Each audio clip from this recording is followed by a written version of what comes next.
Hello, IENs. Good morning. This is your mentor Sheena, and today is the 19th of July at 11:33 in the morning Pacific time. My participation in the standard setting exercise that I was invited to wrapped up, and it was a very rewarding, enlightening, and remarkable experience for me. I collaborated and learned from a lot of individuals that participated all over Canada. They're from, again, other regulatory bodies as well and other healthcare organizations and institutions. And so, although I am not at liberty to disclose any confidential information, there are three key observations and reflections that I would like to share to IENs. Let's start with number one.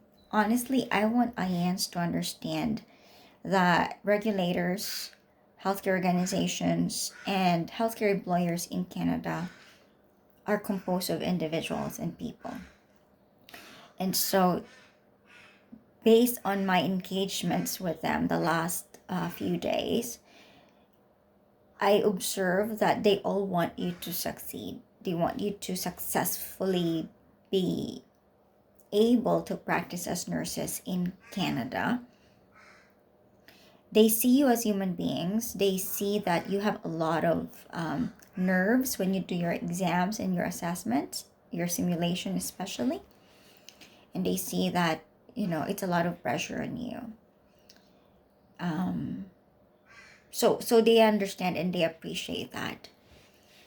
But moving on to the number two reflection is that another observation is that you have to do your part, right?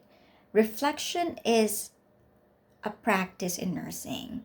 And I've learned reflection when I was still a nurse back in the UK. And so it's very important that as nurses, we reflect on what we do every day. We reflect on our strengths, but we also have to reflect on our weaknesses, on our areas of improvement.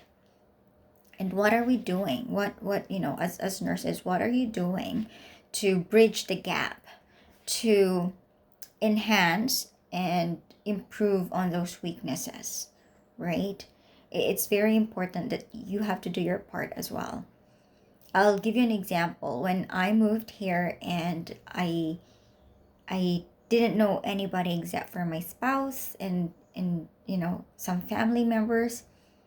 I didn't know how to go through the nursing registration process as well. I had to do everything and learn everything on my own initially. I did a lot of research work and I did a lot of engagements. I reached out to people and I enrolled in a review at the university here in order to familiarize myself with what is Canadian healthcare truly is like, especially in the front lines. I felt rusty that time because I haven't done bedside for quite a while before moving to this country. I was a clinical research and trials nurse back in England, and so I haven't done bedside nursing for a few years. So I felt rusty. That's why, even though I knew my skill sets, I knew my competence levels, and I also knew that nursing in England or in the UK is fairly similar to nursing here in Canada, I still had gaps myself. That's why I decided to enroll at a university for some preparatory skills lab practice. But even with that, it was all remote. It was very limited, and if I didn't do my own due diligence, I don't think I'd be able to perform very well in my SLA, and I don't think that without the skill sets, the competence levels, and hours and hours of preparation and studying that I did, I don't think I'll be exempted, right? I was given provisional directly. I was not asked to take any bridging courses, any re-entry, any preceptorship hours. And according to someone I know who is one of the IEN counselor here, I was the first one. I was the first IEN he knew to have received direct registration without being asked to take any courses nor preceptorship hours. And that was because of hard work. That was a result of long hours of self-studying and preparation and signing up for skills competence exercises. And so once you know your strengths and once you know your areas of improvement, what are you doing about those, right? How do you find ways, and how do you make sure that you get strong mentors to mentor you and help you prepare well to do well?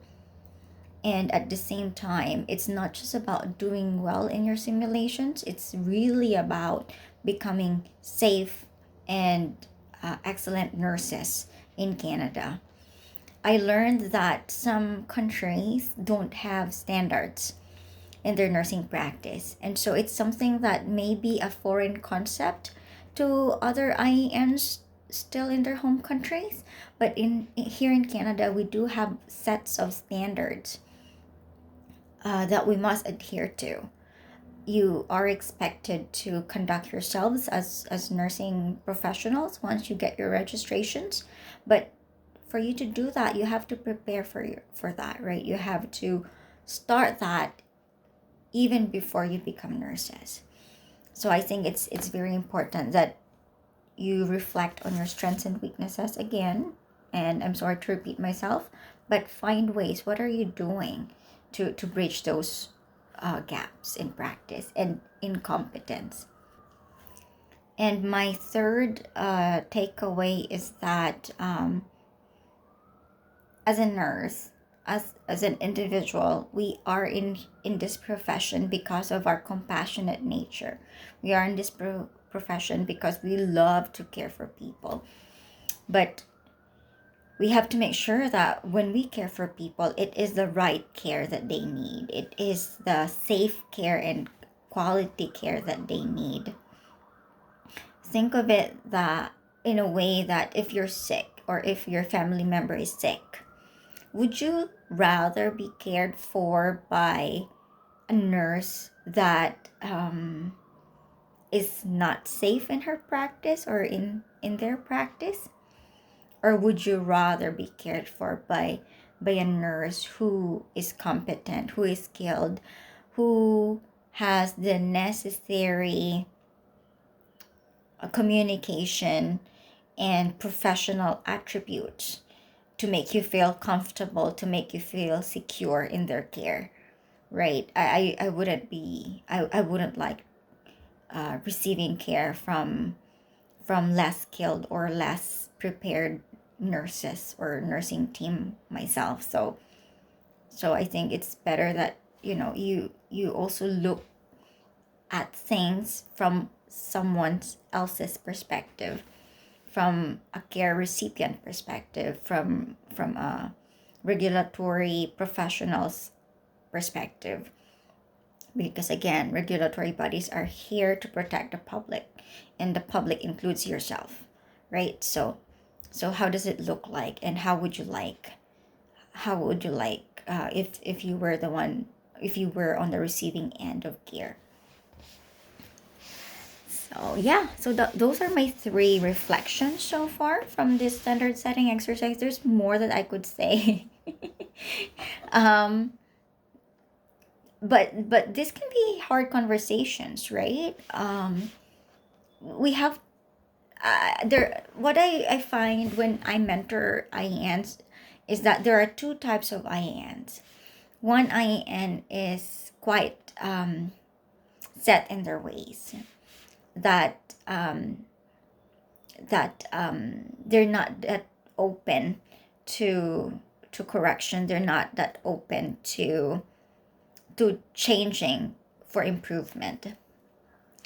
And another set of IENs are those that are hungry to improve, those that are hungry to be better, and those that are looking beyond their current circumstance, those that are interested to invest in their future. And those are the IENs that I see reach heights, reach new heights, accomplish themselves. And those are the IENs that I love to mentor. So mentorship isn't an easy thing, and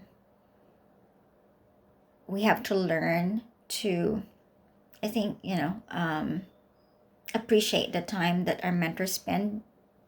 And for us, I do have two mentors right now, and so I am really thankful that I do have mentors. But I know that it may be a foreign concept for others still. But you look at resources online, at evidence online, at literature online, and you will all see that what differentiates successful people from those that are struggling are those that are the fact that those that are successful, or those that are able to reach their goals or milestones, are those with mentors. So I really believe in mentorship. Anyway, that's all for today, and let's chat soon. Thank you. Bye bye.